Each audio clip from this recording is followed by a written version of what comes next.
भक्तजनों, आपको मेरा नमस्कार। आज हम आपको बैसाख महीने का अध्याय 7 सुनाने जा रहे हैं।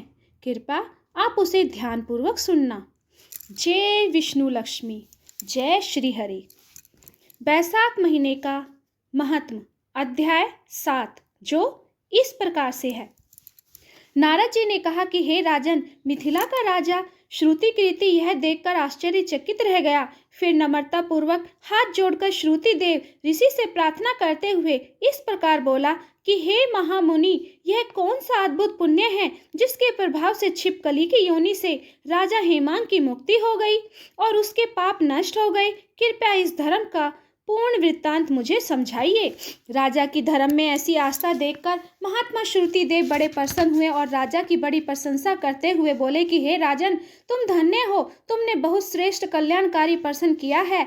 हे निपेंद्र, मैं तुम्हें उन समस्त धर्मों के विषय में समझाता हूँ जिनका यश पुराणों ने गाया है और जिनके करने से प्राणी भव बंधन से छूट जाता है। बैसाख महीने में मनुष्य के करने योग्य जो धर्म है और जिनके प्रभाव से राजा हेमांग की मुक्ति हुई वे यह है: जल से भरा घड़ा दान करना, स्थान स्थान पर प्याऊ लगवाना, कुआं तालाब बावड़ी आदि खुदवाना, यात्रियों के विश्राम निमित्त धर्मशाला बनवाना, प्रतिदिन सूर्योदय से प्रथम ही स्नान कर लेना, तत्पश्चात भगवान विष्णु का विधि पूर्वक सुगंधित पुष्पों से पूजन करना, भगवान की कथा को श्रवण मनन करना, धूप से तपे हुए मार्ग पर चलने के कारण श्रम से थके हुए ब्राह्मणों की हवा करना, उन्हें विश्राम कराना, उन्हें ताप दूर करने वाले ठंडे पेय जैसे शरबत लस्सी आदि पिलाना, धूप से बचने के लिए छतरी जूता खड़ाऊ आदि दान करना, शहद ईख कपूर चंदन आदि तापहारी वस्तुएं दान करना,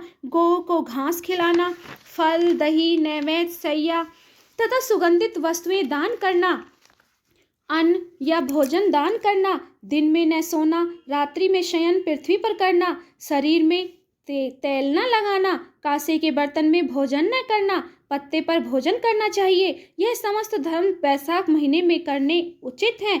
जो प्राणी ऐसा नहीं करते वे हेमांग की भांति ही कष्ट पाते हैं। जो स्त्रियां ऐसा नहीं करती वे पति पुत्र आदि के सुख से वंचित रह जाती हैं। भूखे प्यासे को अन्न और जल का दान अवश्य करना चाहिए। न करने से पशु योनि प्राप्ति होती है अथवा पिशाच बनकर भटकना पड़ता है। बैसाख महीने में अन्न दान न करने से क्या गति होती है, इस संबंध में मैं तुम्हें एक कथा सुनाता हूँ, उसे ध्यानपूर्वक सुनना।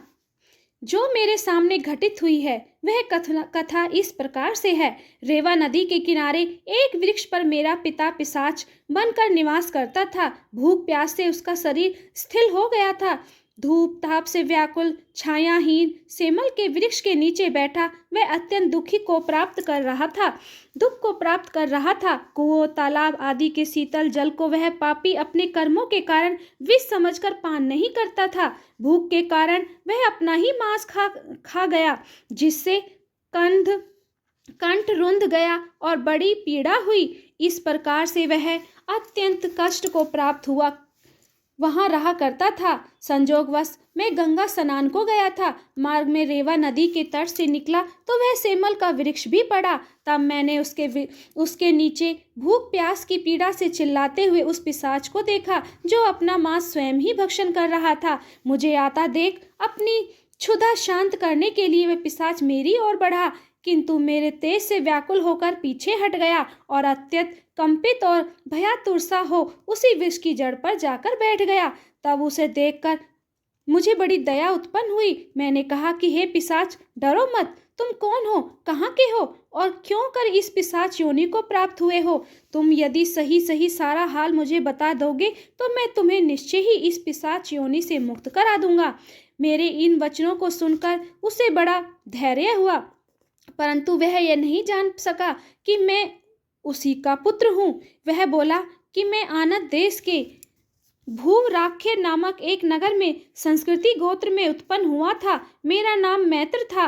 मैं तप दान विद्या और यज्ञादि के प्रति बहुत निष्ठा रखता था। मैंने बड़ी श्रद्धा से विद्या को ग्रहण किया और धर्म को महत्वपूर्ण जानकर समस्त तीर्थों में जाकर श्रद्धापूर्वक स्नान किया। हे अंगे, मैं लोभी था अतः लोभ के वशीभूत होकर मैंने पुनित बैसाख महीने में अन्न दान नहीं किया। इस कारण मुझे पिशाच की योनि प्राप्त हुई है। मेरा पुत्र श्रुति देव बड़ा यशस्वी है। यदि तुम उससे जाकर मेरी दुर्दशा कह दोगे तो वह निश्चय ही मेरे लिए कोई उपाय करेगा। उससे मेरा हाल जैसा कि तुम देख रहे हो जाकर कह देना, और साथ ही यह संदेश भी कह देना कि वह मुझे इस पिशाच योनि से छुड़ाने के लिए बैसाख महीने में प्रातः स्नान करके भगवान विष्णु का पूजन किया करे। फिर मेरे निमित्त तर्पण करके किसी ब्राह्मण को अन्न दान भी करे। उससे ऐसा करने से मेरा पाप नष्ट हो जाएगा और मैं इस पिशाच योनि से मुक्त होकर विष्णु पद को प्राप्त कर सकूंगा। अपने पिता के इन वचनों को सुनकर मैं उनके चरणों में गिरकर रोने लगा।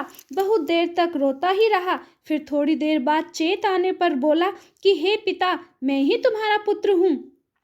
देव योग से मैं इधर आ गया हूँ। अब मैं शीघ्र ही घर वापस जाऊंगा और वहां मेष की संक्रांति में भगवान विष्णु की प्रसन्नता के लिए अन्न जल का दान करूंगा। इस प्रकार पिता को आश्वासन देकर मैं अपने घर वापस लौट आया। बैसाख महीने आने पर मैंने पूरी श्रद्धा भक्ति के साथ भगवान विष्णु की प्रसन्नता पूर्वक उनकी विधि पूर्वक पूजन किया, सेवन किया। भगवान को प्रसन्न करने के लिए स्नान तथा अन्न दान भी किया। तब भगवान की कृपा से मेरे पिता उस पिशाच योनि से मुक्त हो गए। मेरे द्वारा बैसाख महीने का सेवन करने से ही वे उस नराधम योनि को त्याग कर दिव्य योनि को प्राप्त हुए। दिव्य वस्त्रों और अलंकारों को धारण कर वे दिव्य विमान पर चढ़कर भगवान विष्णु के उस दिव्य लोक को गए जहां जाकर प्राणी दिव्य हो जाता है। उन्होंने मुझे असंख्य आशीर्वाद दिए। हे राजन, मैंने तुमको समस्त दानों में श्रेष्ठ अन्न दान का महत्व बता दिया है। अब यदि तुम इस कुछ और पूछना चाहो तो उसे भी प्रसन्नता पूर्वक पूछ सकते हो। भक्तजनों, आपको अध्याय 7 कैसा लगा? ये कथा कैसी लगी? अगर अच्छी लगी हो तो लाइक, शेयर, कमेंट और सब्सक्राइब करना और प्रेम से बोलना जय श्री हरि, जय विष्णु लक्ष्मी।